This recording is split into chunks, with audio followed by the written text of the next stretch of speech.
Hey, Shalom, Shalom, it's the brother Kadash. I want to start off by giving all praises to Yahweh, Bahashemi, Hawashai, Bahashim, Kakadash. Double honors to the apostles and the elders. Peace, blessings, and honors to all the brothers. And it's true. This is called the Battle of Michmash. Michmash, right? And I'm going to name it like the Battle of Michmash, the real 300. Even though, the story of the 300 with the Greeks, the Spartans, the Grecians, right? It's a real story, It's a real story that happened if you look back in history, but it's not a real story because the facts of it is not 100% accurate. There 300 Spartan men. Yeah, but there was a lot. They had a lot of more support with them. They had support with them too. So what you see in the movie is kind of like a exaggeration, which is okay because we liked it, the exaggeration. For entertainment purposes, reasons of watching the movie 300. But this is more closer to the movie of 300. In a sense. In the way of that having an army that's outnumbered, against a much larger army and still coming out on top. Now, this is the battle of Mitch Mash, right? And it says results, Israelite victories. Well, hey, look at that. And then if I'm not going off, believe off the top of my head, because I was reading this like a couple days ago, and that's what gave me the spirit to do this video, a little quick lesson. Hopefully it be edifying. This is a battle with King Saul. King Saul was the when he was in the top position. Now right here it says the strength. It says there was 3,000 soldiers and militia man, of which only 600 remained with King Saul, because King Samuel had came, and most of them had went with King Samuel. Not King Samuel, I'm sorry, but Samuel, and then the rest 600 remained with King Saul. Now it says 3,000 chariots. So you got 3,000 chariots. Chariots mean wheeled vehicles, which mean that they were very powerful, a lot more powerful than only 600 soldiers. You see what I'm saying? Isn't that crazy? So the movie really should be named 600, and it should be about King Saul battle. That'd be a way better movie. It says carrying two men. So you got 3,000 chariots, and each one is carrying two men. That's 6,000 soldiers, right? It says, and defended by 3 units of four infantry men, each 6,000 cavalry, which says it's up to 48,000 soldiers. So you're talking about 600 versus 48,000 soldiers, right? But it says casualties and losses, and this is on Wikipedia. You could just look this up. It says no reliable estimates, but very heavy. And then it says casualties and losses of King Saul army. It says no reliable estimates, but very light. You know what I mean? So pretty much to sum it up, they whooped their ass. Now let's go through the story. If it's in 1 Samuel chapter 13. We're gonna go from verse 1 and try to read through it kind of fast. It says Saul reigned 1 year, and when he had reigned 2 years over Israel, Saul chose him 3,000 men of Israel. So you see the 3,000 soldiers right there, right? It says, whereof 2,000 were with Saul in Michmash and in Mount Baphthium, and 1,000 were with Jonathan in Gibeah of Benjamin, and the rest of the people he sent every man to his tent, right? It says Jonathan smote the garrisons of the Philistines that was at Gaba, and the Philistines heard of it, and Saul blew the trumpet throughout all the land, saying, let all the Hebrews hear. So it says, and all Israel heard, saying that Saul had smitten of garrison of Philistines, that Israel also was had in abomination with the Philistines, and the people were called together against Saul, right? So I'm gonna kind of skip through it. It says, and the Philistines gathered themselves together to fight with Israel, 30,000. Now this says 30,000 chariots and 6,000 horsemen. So the numbers on Wikipedia is off. Is way off. So they said 30,000 chariots and 6,000 horsemen, right? And the people as the sand which is on the sea of the shore of the multitude, and they came up and pitched in Michmash eastward of Baphthium. So let me read through it real quick, right? Because I want to jump around. I don't want to have to sit here and read the whole chapter. But you could read 1 Samuel 13 to kind of get more understanding of this battle, right? Now it says, goes into Saul bringing the offerings, and it says, in verse 15, It says, and Saul arose and got him up from Gilead and Gibeah of Benjamin. And Saul numbered the people that were present with him, about 600 men. Right. So what happened? Verse 13 says, and Samuel said to Saul, thou hast done foolishly, and thou hast not kept the commandments of the Lord thy God, which he had commanded thee. For now would the Lord have established the kingdom upon Israel forever.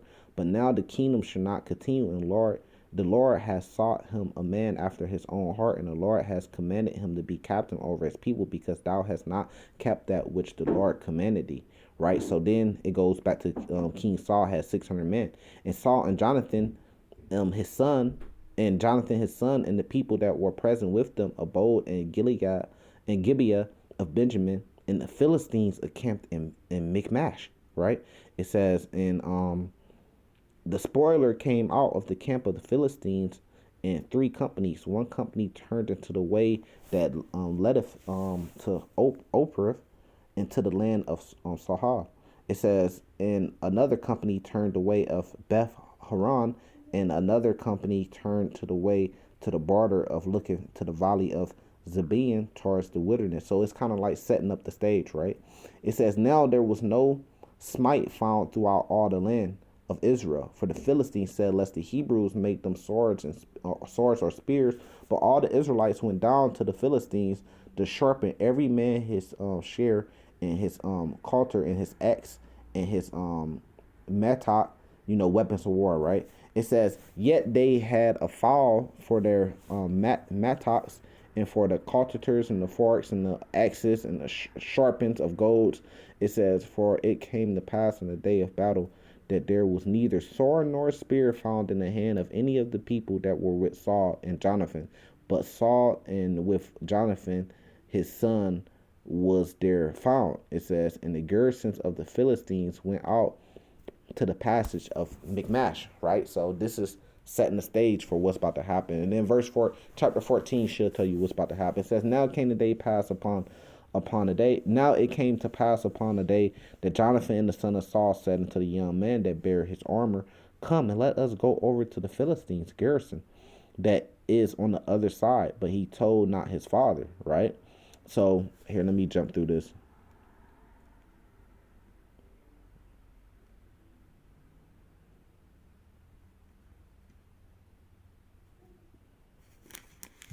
And you're gonna have to read this to really kind of break it down. I'm just kind of trying to go over it. It says, I'm trying to get straight to it.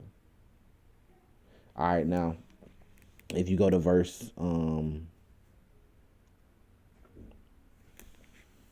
there's a lot of stuff going on. Verse 12, it says, and the man of garrison answered Jonathan and his arm bearer and said, come up unto us, and we will show you a thing. And Jonathan said unto the arm bearer, come up after me, for the Lord has delivered them into the hand of Israel. See, and that's another thing to take from this, is anytime we had the Lord with us, we was always unstoppable, unbeatable, because the Lord will fight for us. But anytime we sin against the Lord, and that goes back to Judith, I believe, chapter 5. Anytime we sin against the Lord, then the enemies will always have the overhand over us when going to war. It says, for the Lord has delivered them into the hand of Israel. And Jonathan climbed up upon his hand and upon his feet, and the arm bearer after him. And they fell before Jonathan, and the arm bearer slew after him.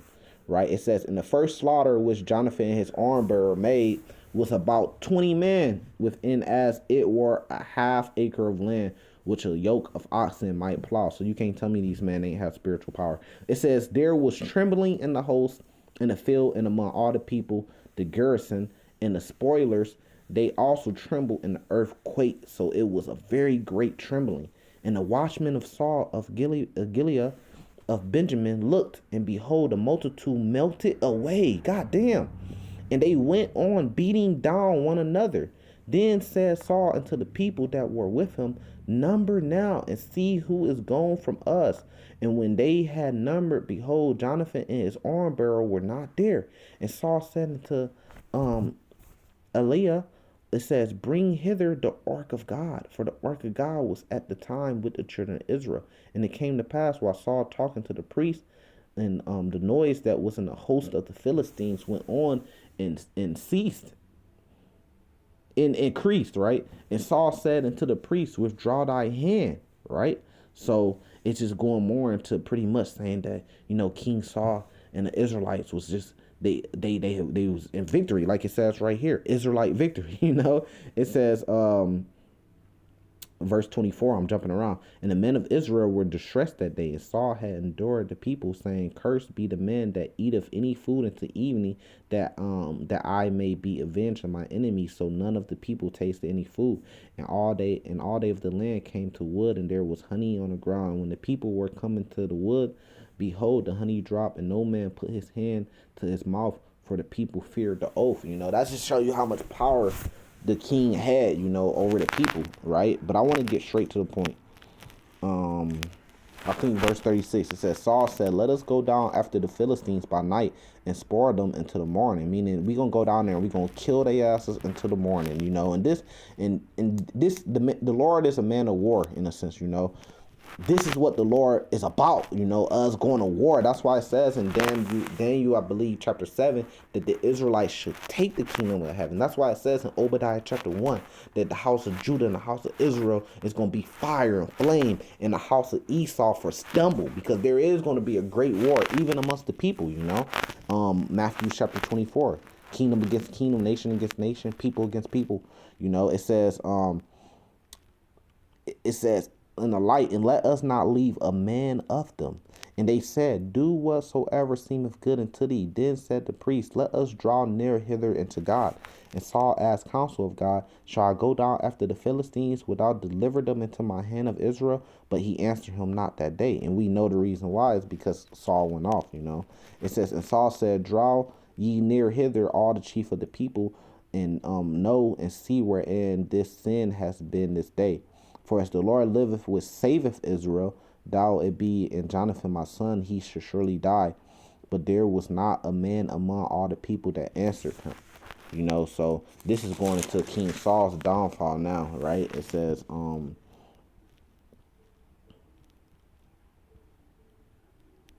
they went into casting lots, right?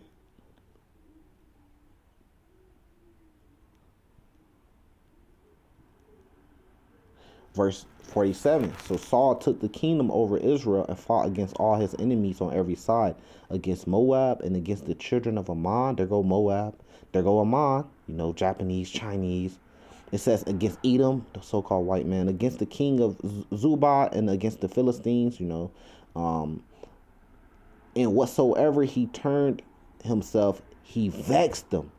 And he gathered a host and smote of the Amalekites, and delivered Israel out of the hand of them that spoiled them, right? So they won. Saul was very victorious in this battle, right? But I kind of missed the point that I was trying to get, is that I can't find the verse, but it was talking about how when they went, they was in a strait, which is, a little strait between two bodies of land. So kind of like how when you watch the movie 300, they was like in the canyons or the mountains, and they had like a little straight passageway, and the 300 held right there, and they held that passageway. That's the same thing that happened with King Saul and them. I can't find a verse off the top of my head right now. Here, it's like, let me try to look for it at least.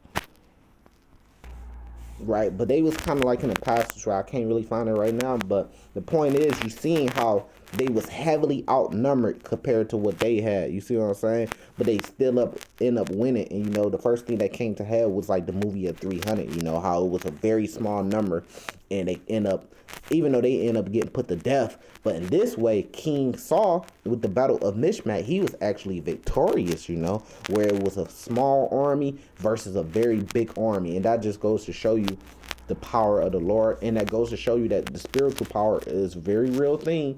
And as long as we got the Lord, even when our enemies are increased against us, even when our enemies are stronger than us, we can still win.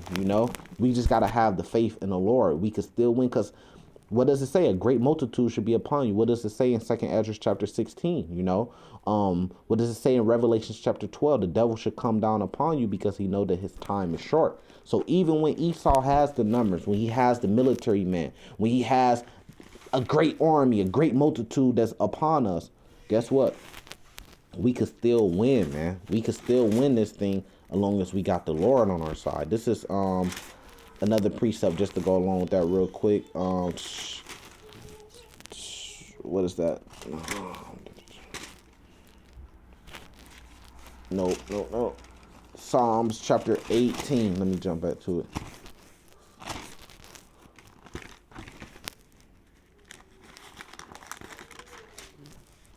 Psalms chapter 18, verse 17. He delivered me from my strong enemy. So the same way King Solomon was delivered from a strong enemy that had the numbers advantage on them, and the equipment, the military weapons, or the war weapons over them. It says, from them which hated me, for they were too strong for me. Even with this day, when Esau's going to have the drones, the nuclear weapons, the helicopters, the war helicopters, the technology, the AR-15s with the best and strongest bullets and the vest and everything and the numbers and the surveillance, and they gonna have all the advantages over us. What did it say? It says, he delivered me from my strong enemy and from them which hated me, for they were too strong for me. We could still overcome them by the Lord delivering us. They prevented me in the day of my calamity, but the Lord was my stay. He brought me forth also into a large place. He delivered me because he delighted in me. The Lord rewarded me according to my righteousness, according to the cleanness of my hands have he recompensed me. For I have kept the ways of the Lord. And that's what it comes down to, keeping the ways of the Lord, and have not wickedly departed from the Lord. And that's the whole basis of this video, and this lesson. Hopefully it's been edifying with that. I'm going to say salvation to the elect. Shalom.